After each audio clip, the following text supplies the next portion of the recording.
Elementary Management ay first year college, and to my experience na bukas sa kalooban naman na makatulong sa ibang tao bilang isang sariling mula na interes.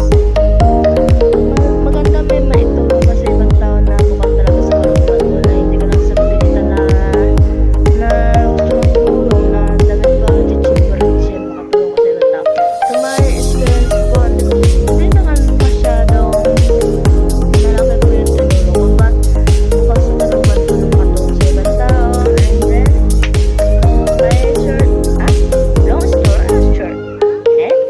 Then my short story po kaabot sa dito, kapitbahay namin na abot sa bata ba na munti ka na pong malunod, but nakita ko siya na malapit na sa tubig, kaya tinulungan ko siya. Kaya talaga kapag hindi binibantay ng mga naiwan nila, kaya talaga na kagilagin sila kung saan saan kasi ang ulit, diba? But doon pa rin po yung responsibilidad ng mga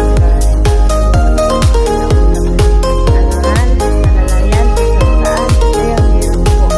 Dito kasi po sa amin po, pumunta, ako lang po pumunta dito sa but dito lang talaga, welcome po sa amin, Tispan po. Ang Tispan po dito ay malalim sa amin, dito po sa Nicolay dito sa Bandung.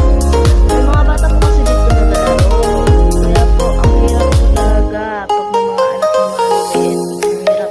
Kasi nakaraan po kasi may nalilitan po dito na bata, maliit lang siya, mga 3 years old, naglalakad-lakad po saan. Tapos nakita naman ako nakaraan, then pauwi ko galing school, nakita ko yung bata na malapit sa tubigan, hindi ka na malunod, mga 2 years old lang siya, naglalakad kung saan saan.